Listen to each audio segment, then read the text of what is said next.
저기 드디어 일론 머스크가 인간의 뇌에 칩을 심는 부분들을 이제 임상을 하겠다라고 얘기하지 않습니까? 그러니까 앞으로 임상들은요, 옛날에 10년, 20년 그렇게 임상을 했었잖아요. 근데 이제는 6개월, 1년, 최대 아니 늦어봐야 1년 정도면 거의 이제 임상이 끝나는 그런 시대로 접어들었어요.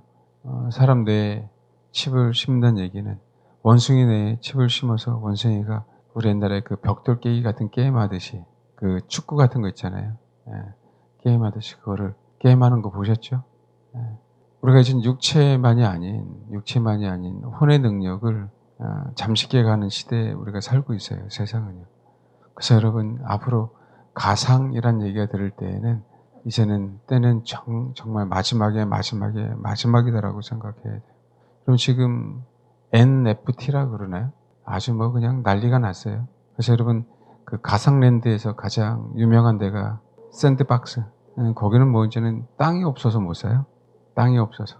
가상에 있는 땅. 그래서 우리나라 청와대 같은 경우에도 가상에서 중국 애들이 다 살아났대요.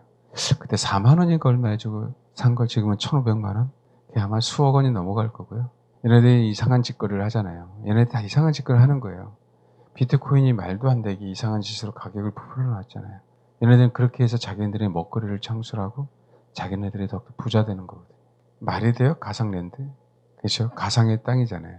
지구란 땅덩이 하나가 있잖아요. 근데 그 가상으로 지구란 땅덩이 하나를 그대로 더 만들어 갖고요. 그대로 거기 있는 땅을 구역을 나눠서 사는 거죠. 근데 초창기에는요, 개인들이 못 사요. 다 기업들이 삽니다. 그래놓고 거기에 이제 투자를 하잖아요. 그럼 그때부터 이제 개인들이 뛰어들 수 있도록 이렇게 만드는 거죠. 그래서 가격을 다시 이렇게 부풀리는 거죠. 비트코인도 처음에 마찬가지였잖아요. 어느 회사가 예를 들면 아디다스가 거기에 투자한다. 우리 옛날에 그런 적이 있어요. 제가 캐나다에 있을 때 벌판이었거든요. 우리 사는 동네 적북쪽으로. 근데 여기에 월마트가 들어온다고 난리가 났었어요. 그 월마트가 한번 딱 들어오면 어떻게 돼요? 그 집 여기 개발이 되잖아요. 그 땅값이 가치가 싹 올라가죠. 지금 이제 메타버스 시대에는 똑같은 거예요. 가상에서 BTS가 콘서트하고 가상에서 콘서트 하면은 보통 접촉자 수가 한 1억 명 정도 되니까 거기에 콘서트를 이제는 오프라인에서 안 하고 이제 온라인도 아니에요. 가상에서 아이들이 게임하는 그 공간에다가 거기다가 이제는 신곡을 발표하죠. 그래서 이제 돈을 벌고 가상에서 하는데 티켓을 사갖고 그렇게 하는 시대에 벌어졌죠. 사도 바울은 참 위대해요. 주의 오실 날에 영과 혼과 몸이 완전하게 보존되기를 원한다 그랬잖아요. 가상이라고 얘기하면 인간은 인간답게 살 수 없는 시대를 가상 그런 얘기하는 거예요. 그 얘기 뭐냐면 인간이 인간답게 살 수 없다는 얘기는 혼이 정말 많이 개발돼서 내가 혼으로 뭐든지 다 할 수 있는 시대는요. 인간다운 게 아니고 자기가 신이 되겠다는 그것 때문에 혼이 모든 부분들을 개발해서 자기가 마음대로 상상의 내를 펼치는 곳이 될 수 있는 걸 만드는 게 마귀가 하는 짓거든요. 가상에서는 자기 마음대로 해요. 그래서 가상에서 예배드리고 가상에서 침례받고 가상에서 찬양하고 알겠습니까? 나라는 아바타를 만들어 갖고요. 실질적으로 그런 시대. 그거는 이제는 인간이라는 우리가 세계하는 물리적인 세계를 뛰어넘어서 상상의 세계에서 벌어진 일들이잖아요. 가공의 세계에서. 그러면 인간은 하나님의 형상으로 지은 존재는 사실은 무가치하게 돼요. 그래서 하나님의 심판이 오는 겁니다. 이 세상에. 인간은요. 현실 세계에서 살아가도록 하나님이 만드셨어요. 현실 세계에서. 심지어는 예수님이 부활하셨잖아요. 그럼에도 불구하고 부활체의 몸이지만 그분은 현실 세계에서 살았어요. 그리고 승천하셨습니다. 천국은요. 현실 세계예요. 가상의 공간이 아니에요. 알겠습니까? 근데 마귀는 이 땅에서 천국을 만들기 위해서 가상계라는 공간으로 뭐 하는 거예요? 세계를 만들어서 거기를 천국을 꼭 미화시키고 현실 세계가 아닌 것처럼 얘기하고 어디가 천국? 가상이 천국이라고 이렇게 만드는 거죠. 칩을 한번 심어보세요. 이제는 가상현실이나 증강현실 이렇게 앞에 이렇게 안경처럼 큰 거 차고 보잖아요. 그게 필요가 없어요. 왜냐면 직접 내 안에서 내가 상을 느껴요.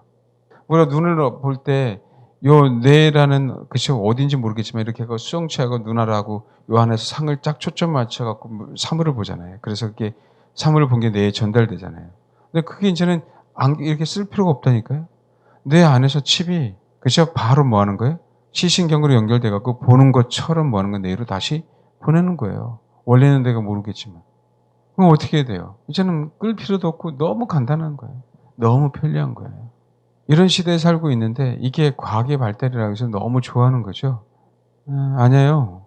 인간은 하나님의 피조물로서 존재 가치가 사라지는 거예요. 현실 세계입니다, 인간은. 알겠죠? 현실. 우리가 왜 3차원, 4차원 그 얘기를 하냐면요. 우리가 이 현실에서 그분을 느끼고 알 수 있는 부분들은 물리적인 세계가 아니기 때문에 그래요. 그는 영적인 세계에서만 알 수 있기 때문에 그런 얘기예요. 그런데 이 영적인 세계에 대해 우리가 알 수 있는 건 물리적인 세계 안에서 내가 물리적인 세계를 살면서 나의 혼이 아버지를 추구할 때 그래서 물리적인 세계에 살면서 아는 거거든요. 알겠습니까? 이 땅에서 천년왕국도 마찬가지고요. 천국도 마찬가지예요. 그러니까 천국에 지금 현재 천국이 대세가 심판 전이니까요. 그럼 심판 후에 천국은요. 동일한 그 세계예요. 영적인 세계라고 할 때는 우리가 지금 육신이 있기 때문에 영적인 세계라고 얘기하는 거예요. 우리가 영적인 존재 부활체처럼 됐는데 부활체처럼 됐잖아요. 왜 주님이 부활하고 나서 그냥 승천하셔서 사람에게 안 보여주면 되는데 그렇죠? 왜 40일간 이 땅에 계셨냐고요. 메시지. 아멘? 예수님 부활하셨어도 현실에서 살고 있는 걸 보여주는 거예요. 그분이 신이라 과거, 현재, 미래가 없으신 분이에요. 왜? 시간 위에 있는 분이니까. 그럼에도 불구하고 하나님의 형상 인간이 사는 그 현실 세계에 영원토록 거하실 수 있는 분. 뭔지 알겠죠? 근데 그것이 이제는 시간과 상관없이 하나님이 심판해버리면 이제 시간은 없어지잖아요. 시간이 없는 상황 속에서 우리는 뭘 사는 거예요? 현실을 사는 거예요. 예수님이 부활하신 그 모습대로. 먹을 거 먹어가면서. 알겠습니까? 요즘 드셨잖아요, 음식을. 이해되시죠? 동일하게. 근데 그것이 뭐예요? 이제는 영원토록. 시집도 안 가고 장가도 아니고. 누구처럼? 성삼일체. 성부, 성자, 성령처럼. 특히 예수님의 부활하신 그 모습처럼. 그렇게 사는 시대라고요. 근데 전혀 관심이 없어요. 전혀 관심이 없어요. 메타버스 시대를 관심을 가지라는 얘기가 아니라 주님에 대해서 관심이 없어요. 마귀는요, 우리의 육체에 먹고 사는 부분으로 뭐 하는 거예요? 우리를 미혹하는 거예요. 왜요? 몰라요. 관심도 없어요. 교회 다녀도요. 그 메시지조차 한 번도 들은 적도 없어요. 그냥 일주일에 한 번 교회 다닌 거예요. 일주일에 대부분이에요. 세상에 돌아가는 게 어떻게 돌아가는지. 성경에 있는 것처럼, 그렇죠? 그날이 가까움을 볼수록 더욱더 모여라라고 얘기한 부분도 이해를 못하고. 제가, 사도 바울이 진짜 주님 오실 그날에 진짜 영과 혼과 몸이 주 앞에서 온전하게 보존되기를 원한다라고 이 말씀이 그 간단한 말씀 같은데, 정말 위대하다는 걸 깨달아가요. 그냥 우리가 넘어갈 수 있는 너무나도 많이 얘기했는데, 지금 현 시대를 살면서 그 말씀이 이 시대랑 딱 겹치면서요. 정말 시세를 분별할 줄 아는 사람들은 그 말씀을 너무나 정확히 알고 준비하는구나. 먹고 사는 문제 때문에 저도요. 도시락 싸가지고 다니면서 말릴 수는 없어요. 되게 강대상에서 얘기하는 것뿐이지. 그리고 도와줄 수 있는 범위 안에서 도와주려고 애쓰는 것뿐이지. 어떻게 우리가 여러분의 인생을 살아줍니까, 제가. 그렇게 할 수는 없잖아요. 조금만 참으라고. 인내할 수 있으면. 얘네들은 다른 어젠다가 있으니까 하나님이 다른 어떤 부분이 나오기 전에 우리에게 숨을 쉬실 기회를 주실 수도 있다. 주님의 재림에 관심이 있다면 이룰 수 없어요. 주님에게 관심이 있다면 이룰 수 없어요, 여러분. 제 얘기를 믿든 말든 그건 여러분이 알아서 판단할 일입니다. 그러나 여러분, 정말 주를 추구하는 사람들과 같이 가야하고 애를 쓰십시오. 알겠습니까? 믿는 건 각자예요. 정말 그때는 주님을 추구한다고 했는데 종교적인 사람이 돼서 그것들이 조금씩 사라졌어요. 현실에 타협해가면서 사역한다고, 선교단체 사역한다고 사라졌어요. 정말 시대가 가상에서 땅을 사든 하나님이 이럴수록 더욱더 주님을 의지해서 주님께서 주시는 복으로 그 복을 나누라고 하는 거죠. 나누라고. 가상이란 얘기 들었고 그것이 도배가 될 때 봐요. 이제 코로나 팬데믹 끝나면 다 가상 얘기 나오고 증강현실, 가상현실, 혼합현실, 확장현실, 그 다음에 메타버스. 메타버스가 되면 끝난 거예요. 메타버스를 지금 준비하는 거죠. 옛날에 여러분 증강현실 몇 년 전에 나왔잖아요. 그 다음에 가상현실 나왔잖아요. 증강과 가상을 합치는 게 혼합이에요. 거기에서 더욱더 확대된 게 확장현실이에요. 그러다가 메타버스 시대가. 세상이 발전해서 좋은 게 아니라 우리 인간의 하나님의 형상에서 고유한 이 가치가 무너지는 거예요. 무너진다. 그걸 봐야죠. 하나님의 형상이 무너져요. 지금 이 시대에 자꾸 지속적으로 그렇죠. 3차든 4차든 맞추려고 하는 것뿐만 아니라 이제는 뭐까지 잡아요? 육체가 잡히죠. 육체는요. 먹고 사는 문제에 대해서 불안해지기 시작하면 육체는 사로잡힌 거예요. 알겠습니까? 다. 그래서 무엇을 먹을까, 무엇을 마실까, 무엇을 빌까. 그렇죠? 이게 뭐예요? 사탄의 1차적 우리의 사실은 미혹입니다. 봐요. 먹고 사는 것 때문에 세상 돌아가는 건 몰라요. 여러분 아셔야 돼요. 옛날에 왜 우리 백성들이 우리나라가 깨어난지 아세요?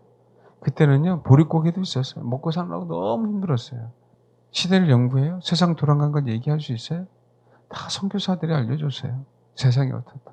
그들은 정말 힘없는 백성들은 먹고 살기 바쁘잖아요. 살아야 되니까. 먹고 불치료는 해야 되니까. 안 그래? 그래 안 그래? 여러분 먹고 살기 힘들잖아요. 여러분 직장, 교회, 가정. 근데 그걸 누가 대신해 줘야 돼요? 강대상에서? 목회자가 해줘야죠. 목회자가. 그게 내 일인데. 그게 내 직장인데. 근데 이 시대 목회자들 안 하잖아요. 그런 얘기를. 깨워줘 줘야죠. 준비하라고 해야죠. 잘나서가 아니라 하나님은 그걸 우리 아이에게 허락하신 달란트이기 때문에 해주는 거예요. 여러분이 믿든 안 믿든. 예? 여러분 그 메시지를 듣고 준비하라는 거지. 알겠습니까? 정말 그 메시지를 받아들이세요. 알잖아요 여러분. 왜 40대 50대가 사상이 이상의 좌쪽으로 흘렀는지. 교육 때문에 그래요. 교육 때문에. 그나마 지금 20대 애들이 깨어나고 있는 거는 왠지 모르지만 이제 선생 말 안 듣거든요. 이것들이 부모 말도 안 듣다가 세상이 변해서 뭐도 안 들어요? 선생님 안 들었잖아요. 어떤 면에서는 강점이 됐어. 옛날에 우리 선생님을 잘 들었지. 선생님 말이면 그잖아요. 그러니까 뭐해? 가만히 세상에 나와보니까 이거 봐라? 세상이 돌아가는 게 이게 아닌데? 뭐 하는 거야? 일찍 깨닫는 거죠. 세뇌가 들당해갖고. 하나님은 참 기가 막히게 사용하시죠? 그러니까 얘네들이 먼저 깨어나는 거예요. 오히려. 무엇이 올바른지. 그럼 지금 이거 고세요. 말씀드렸잖아요. CBDC 내년 6월 달이면 종료한다고요. 그러면 1년 후면 시작합니다. 한 2025년 정도 할 줄 알았는데 우리나라는 2023년이면 할 수 있어요. 우리나라가 시범 국가라는 거 알고 계세요. 디지털에 대해서는. IT에 대해서는. 네? 그래서 여러분 그런 거 생각하면 그래. 나 지금 현실에도 땅이 없는데 가상에서도 땅을 사놓을까? 그래 봐 돈도 없죠. 그거는 대출도 안 돼요.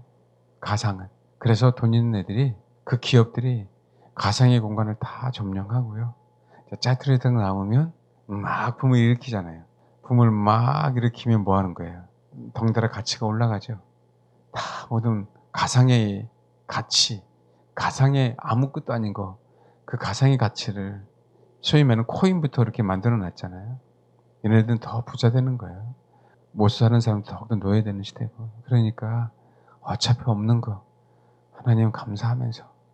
그리고 여러분 정말 교회가 정말 내가는 먹고는 사는데 다른 사람이 힘들면 소위 옛날에 십시일반처럼요.